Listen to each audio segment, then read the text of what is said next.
Mas eu queria falar com você sobre Flamengo e Atlético Mineiro, primeiro. Até pra galera já tirar o corte aí. Porque é o jogo do Flamengo hoje, né? Não é o jogo da rodada. Tem vários jogos maneiros aí que vão acontecer, mas esse é um dos principais jogos, né? O Atlético tem uma vantagem interessante pra eles, né? 1-0, enfim, fora de casa, vão jogar em casa. O Flamengo já tem dois desfalques, né? Que, enfim, que nem foram, o Luiz Araújo e o Bruno Henrique nem estão relacionados. Bom, queria saber o que você acha dessa partida, que informação você pode nos passar sobre isso. Pois é, cara, assim, Escalação do Galo, de repente. eu acho que o Flamengo, realmente, como a gente falou aqui, pós-mundial, foi o que manteve um desempenho à altura do que se esperava, né? Aham, Mas em meio a um monte de turbulência, sim. um monte de modificação na equipe, o Felipe Luiz consegue manter o padrão por algumas partidas, mas depois a gente começa a perceber que o desgaste físico e essas trocas, principalmente com a chegada dos reforços, é, acabam levando a uma queda de desempenho coletivo, porque obviamente, né, quando você vai introduzir novos jogadores, para eles repetirem o que estava sendo feito não é tão fácil assim.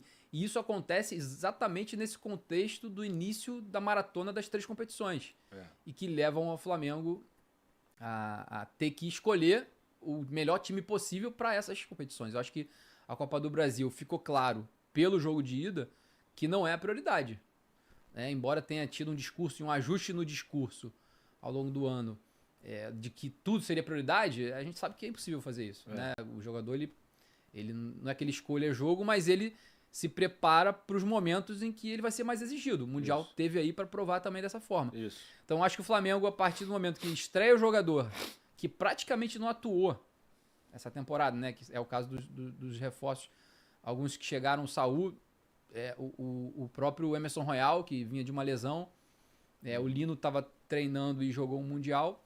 Então são 3 jogadores que entram ali para ser a solução, na verdade, para o descanso de outros, Isso. né? Que vinham em sequência. O caso do Arrascaeta, que é um caso clássico, já que o Sim. Flamengo tem que dosar todo ano e que vinha conseguindo bom desempenho, agora nesse segundo semestre já cai o desempenho do Arrascaeta novamente, como tem acontecido ao longo dos últimos anos, não é uma novidade.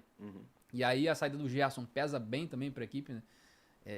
E a gente percebe essa dificuldade justamente de encontrar aquele cara que vai colocar um pouco a bola debaixo do pé ali e resolver o jogo, conduzir a partida. Então acho que o Flamengo está em processo de reestruturação consciente, porque programou investimentos para essa segunda janela e não fez tanto no começo do ano. Já com jogadores contratados no ano passado mais bem adaptados e outros que não deram certo. Também vieram no ano passado, caso do Michael.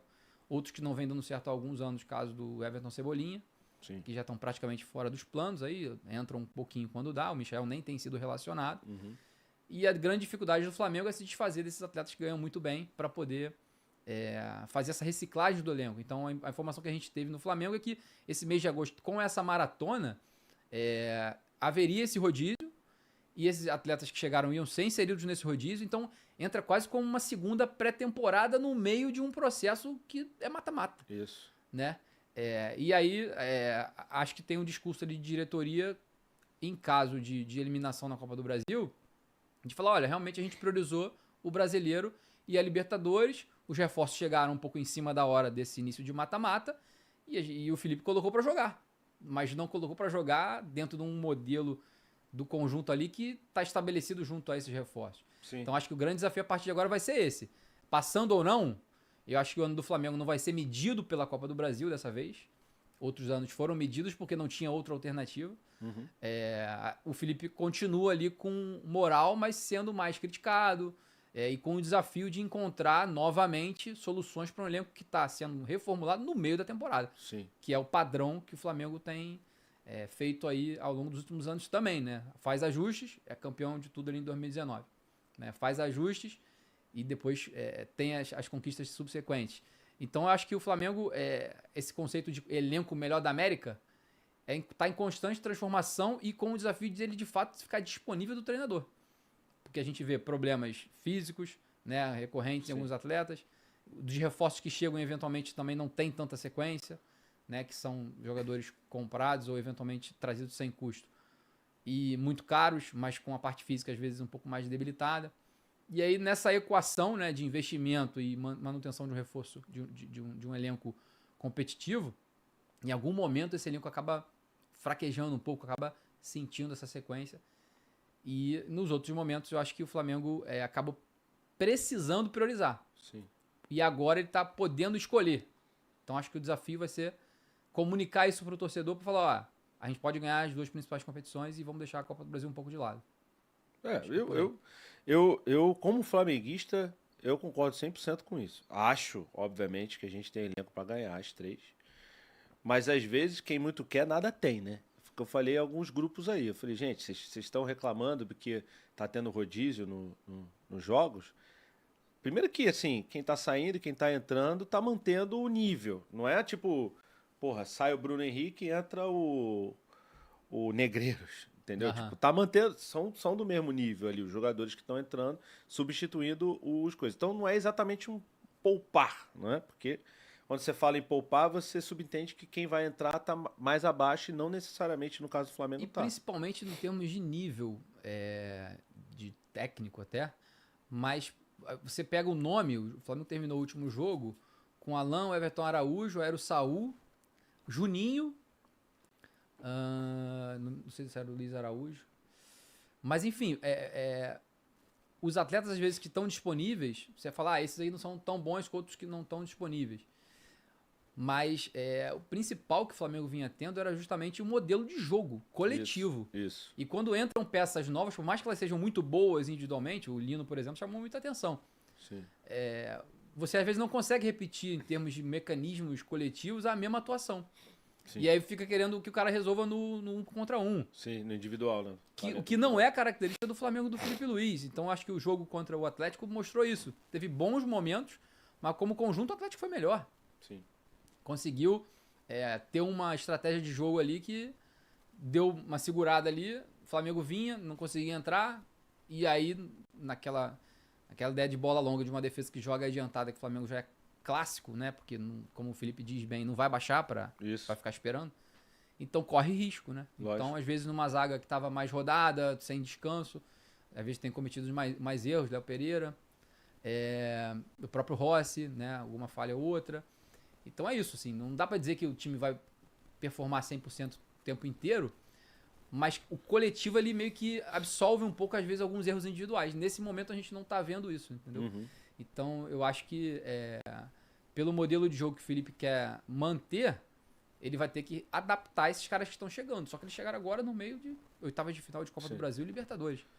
Então pode ser que acabe ficando uma competição pelo caminho, sob o preço de ter que adaptar essa galera que chegou e também ainda fazer essa gestão de jogadores que, ou por questão física, ou por outros problemas, caso do Bruno Henrique aí, que está denunciado no STJD, lá por conta da situação da aposta suspeita de manipulação, fica um clima ali de, é isso que eu falei, assim, tem um elenco, é muito bom. Então, SofaScore aqui, olha que beleza. Meu parceiro, viu? Baita QR Code. Eles estão se aperfeiçoando cada vez mais. A parte estatística do SofaScore tem, inclusive, análise de inteligência artificial. Então, assim, cara, o SofaScore não é só o placar ao vivo mais exato e acho que mais popular que a gente tem aí. O Brasil, se eu não me engano, é o maior mercado do SofaScore no mundo, ou um dos. Chama atenção, as peças que entram ali se encaixam num mecanismo mais coletivo.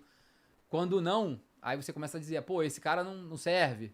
Isso. Sabe? E aí vem esse discurso, não pode poupar. Cara, vim acompanhando futebol há um bom tempo já e assim, o nível físico que se joga no Brasil hoje é muito bom. Os campos não são tão bons como em outros lugares do mundo. Mas a gente vê a necessidade de ter que gerir o cara ali aos poucos para poder performar. E o Flamengo fez isso bem pré-mundial. Isso. Né? O Arrascaeta teve ali um bom momento pré-mundial, mas muitas vezes não treinava. Né? Aquele pijama treine, assim, sabe? Sim. De ficar mais segurando. Então, teve uma mudança de diretoria, uma mudança de departamento médico. Isso influenciou Muito, também claro. no desempenho dos jogadores, na forma como se trabalha internamente no clube.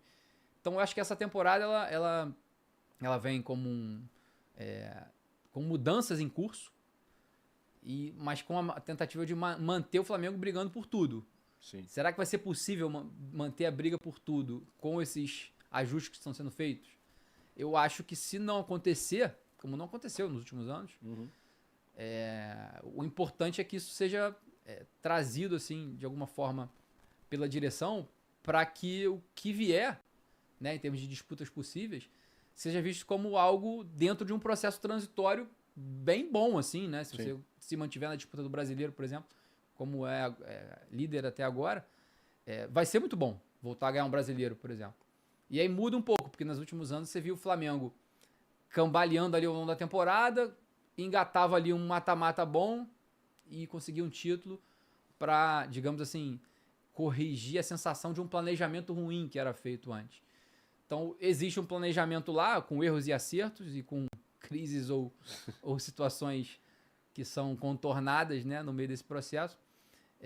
Mas é isso, assim, a gente que vive o futebol e sabe como funciona o Flamengo, claramente haverá uma revolta, um descontentamento, uma gritaria em caso de queda de desempenho, de queda num torneio importante como é a Copa do Brasil, que paga muito bem e que normalmente o Flamengo coloca no seu orçamento anual chegar pelo menos até a semifinal. Sim. Né? Então...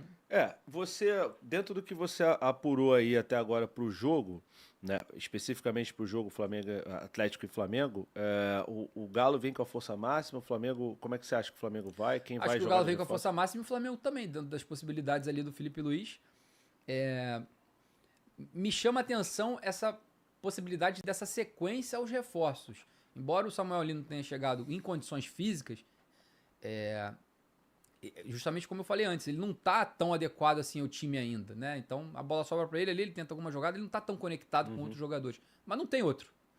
O Bruno Henrique já é desfalque por questão de controle de carga e tem essa questão também da denúncia, como pano de fundo. O Plata veio de lesão. Tem sido uma solução mais na ponta, mas vira e mexe como ali no comando do ataque para dar justamente mais mobilidade para um ataque que fica em cima de uma defesa às vezes recuada. Isso. Com 1-0 na ida, o Atlético deve vir com uma estratégia parecida com o primeiro jogo, eu acho. Porque sabe que se surpreender o Flamengo que fizer outro gol, é mais difícil ainda. Sim. Né? E eu acho que dentro do esquema que o Felipe tem ali, de manutenção de um time básico titular, ele tá apostando, por exemplo, no Royal, que também chegou agora, para ser um ataque mais agudo ali pelo lado direito, como era com o Wesley.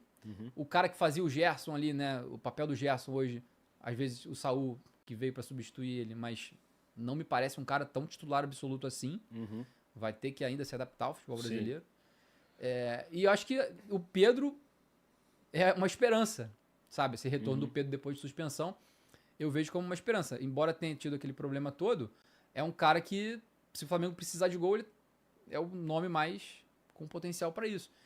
Então, não vejo muito... Gosto do Luiz Araújo nas opções que o Felipe usa e acho que ele, às vezes, até fica um pouco de patinho feio ali, fazendo um trabalho sujo. Mas ele é decisivo naquele chute que ele dá de fora e tal, enfim. Mas ele não é um cara que carrega o jogo, né? Não é um cara que tem esse perfil de posse de bola ali, de domínio, de arrastar para um lado e para o outro, fazer o time adversário balançar. E é isso, assim, eu não vejo o Flamengo hoje com aquela autoconfiança que teve em outros momentos da temporada. Com um jogo que já tá saindo perdendo e fora, sabe? Com o time em reformulação, é um momento vulnerável, mas, cara, a gente conhece o Flamengo e sabe da força que vem da torcida, mesmo fora do Rio de Janeiro, de jogadores que são decisivos ali. Eu acho que tá em aberto, é um jogo que tá em aberto e eu acho que não tem muito como, assim, o Felipe hoje entrar com um time que a galera achar um pouco alternativo dentro das opções que ele tem, aí eu acho que não vai comunicar bem pro torcedor, cara. Largar antes de uma disputa dessa, não seria legal.